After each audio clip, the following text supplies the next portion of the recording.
This is a human rights abuses report from the Chinese government. It says the EU's misdeed on human rights. So we're talking about the European Union. Yeah. The European Union, an alliance of countries within Europe, and it is a modern phenomenon. It is modern, It did not exist That's why historically. we have the euro and all that. Yes, it did not happen when, the European countries were at war with each other. No. There was no union. No, there was no European Union. The European Union has this very iconic flag, which is the stars in a circle shape on the blue background. Mm-hmm. Now, the EU is now being represented by China in terms of human rights abuses as what happened in Hitler's Germany. Yeah, they say racism. This is the EU's misdeeds on human rights. Okay, the first heading they have is racism. They say 6 million Jews were massacred during the WW2 by Nazi Germany. Rest in peace. There's all grave there. More than 100,000 natives in Namibia were killed by German colonists in 1908. 1908. We're going to come back to that very famous year and then in a they're second. like, Finnish parliamentarians have repeatedly made hateful remarks against people of African descent and Muslims. Okay, this is the racism thing. Okay, and there's still more. Muslims in Sweden are subject to, what? Pre-trial. Pre-trial, extended detention, and other unfair treatment. So, according to China, the EU's human rights abuses includes the Holocaust. Yes. Stuff that happened in 1908. Yes. And some random remarks by the Finnish parliamentarians. I just don't understand how they could be that stupid to think that the EU existed in 1908 or that the EU somehow contained Nazi Germany. The thing is that the Chinese government operates like this. It shows its own lack of understanding because of the way that it's structured. Somebody told somebody, we need to put out this EU human rights abuse thing. Yeah. And they're like, okay. They kick it down the line to the point where all meaning is lost. Sure. And then they're like, oh, looks good. I have no idea. They don't understand what they're talking about. No. But this date, 1908, is going to come back really soon. Oh, it's going to come back super soon. Just thought that this is Let's go through just a couple more here. Sure. Freedom of speech. Peaceful demonstrators have been injured through disproportionate use of force by police in EU countries. Really? That's interesting. Well, I mean, every country around the world, we can point to that. I mean, let's just maybe talk about what happens in South American countries, African countries, China itself. You ever seen what happens when the people protest about their lands being grabbed? Have you seen force being used there? I certainly have. Yeah. Anyway, it goes on and on. Gender inequality, migrants' rights. Migrants' rights. China doesn't even allow migrants to come into China. No. What do you mean? There's no rights for migrants in China. Imagine you go into China and you try to become a citizen or something. It's not possible. Even if you went the legitimate route, like we're married to Chinese citizens, we can't become a freaking citizen there. No. You know, it's impossible. You can't become a Chinese citizen. No. It's just, there are no migrant rights in China. So again, it's super rich, the way that China's been flexing its muscles. And again, for some reason, they think that the world is blind, and maybe the world is blind to what China's doing. So it's like any other bully. He's like stealing your lunch and stuff, and he's like, oh, look at this person. He stole a grape from me. Meanwhile, he stole all the lunch from everybody, and someone took one grape, and he's like, look, they stole a grape. Call the police. that kind of thing. It's such a stupid ass thing. Well, it's a criminal basically trying to pass the blame. Yeah, is what's happening here. Exactly. But it's the severe lack of understanding which makes this so cringe. Yeah. But this actually goes into our next topic. Yeah. We're on a bit of a roll when we were digging this stuff up, and we had to go hark back to some old hilarity. Oh yeah, you wanna hit that? Might as well. I mean, okay. Yeah, we can.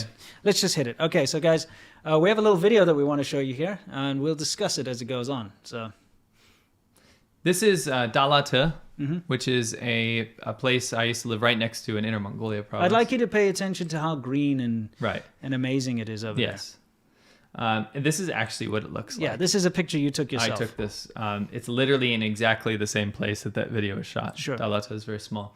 There's our bikes there, and this is the promotional footage for it again. Yeah, I'd like everyone to pay attention to the colors in this image because it looks like it's been painted on or it's been photoshopped to be green. Sure.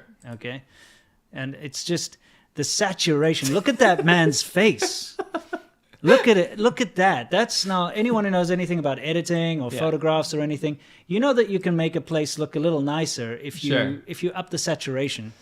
which is obviously what's being done here to an extreme degree. I'm telling you, I've been to Dalata. I'm taking these photos. It's literally a desert wasteland. Yeah. It's a terrible place. Yeah. It's hideous. Yeah. So Now, this is a more realistic representation of Dalata. bring that saturation down a little bit. You know? Yeah, you got to bring the satch down. But Now the reason, sorry, I want to explain why we did this. Okay, the reason why I'm bringing this up is that go back to the brown guy. I just love the saturation there. Yeah, exactly. This isn't a video I did. I wanted to do a little bit of a follow up on this because of some of the ridiculous stuff that we've come across recently. Yeah. And it really ties together with today's topic, and that's slavery with the Uyghurs. Yeah. And all the soft power that's coming out from China right now about the Uyghur genocide in Xinjiang. Yeah. Now, we've seen the government do stuff like this because they have to. Basically, the structure of the government is somebody has to promote this area or promote something, an ideology or whatever within the Communist Party of China, but they can't make it look like crap. No. So they have to just go all in. And with this Dalata thing, you see just the most ridiculous use of saturation you've ever done in your life. Yeah. So we corrected that. But we came across this town that we used to ride through in Guangdong. I've made plenty of videos. You've made plenty of videos there. It's called Heyuan. Here it is. Now, if you look at this promotional video for Heyuan, you would think it's like on the coast. Okay? Yeah. Take a look. They're like, oh, evergreen Hakka city of Heyuan. They show the water, and my favorite part. I was actually editing a video, and you saw this, and you were like, "What the hell's going on here? Dolphins in Heyuan?" They're like, they literally say, Heyuan is connected to the sea and all that, and it's beautiful. It's like the source of water for Guangdong and stuff. Now there's a massive reservoir there, but let's just take a look here. It takes 4 hours and 16 minutes to drive on a national G road from Heyuan to the sea. Yes. To like the closest beach, really. Right. And if you want to say that there are dolphins there, you're just a massive liar. Well, not only did China kill all of the Yangtze river dolphins. Yeah. No, but I mean, they wouldn't be able to make it up there because the only way that dolphins could ever make it up to Heyuan is if they went in that big Pearl River Delta tributary up there and they went through Dongguan, which you would not make it through Dongguan because it's so polluted and so over-industrialized there. Through Dongguan, through Huizhou, all the way up through this tiny little river. Obviously, you haven't heard of the great dolphin migration of 166 kilometers through freshwater. I guess not.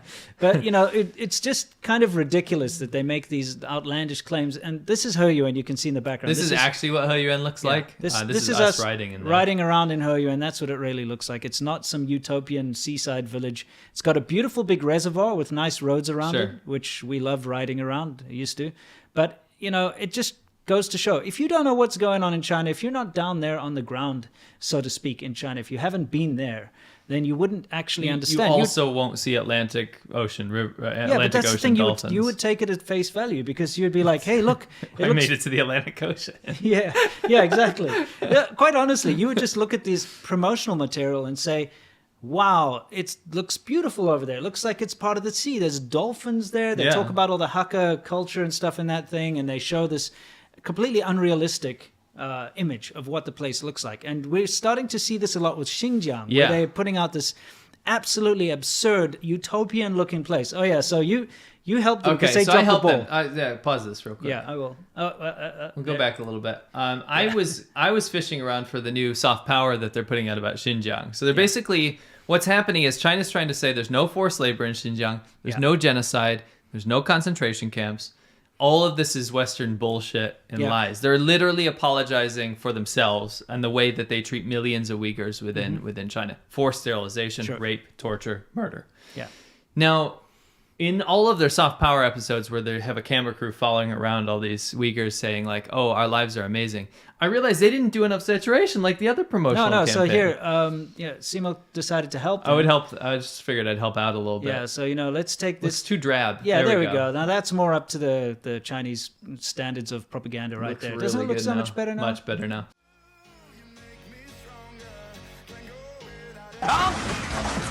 Man, he ruined everything, totaled his car and every other car, but still got in the park. But he's still parked perfectly, yeah.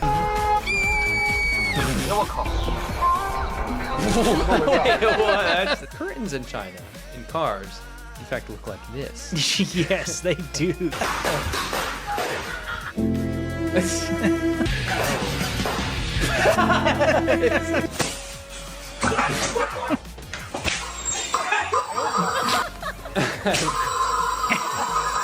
This is unhinged, dude. What have you found? Anyway. What a segue to turkey lasagna.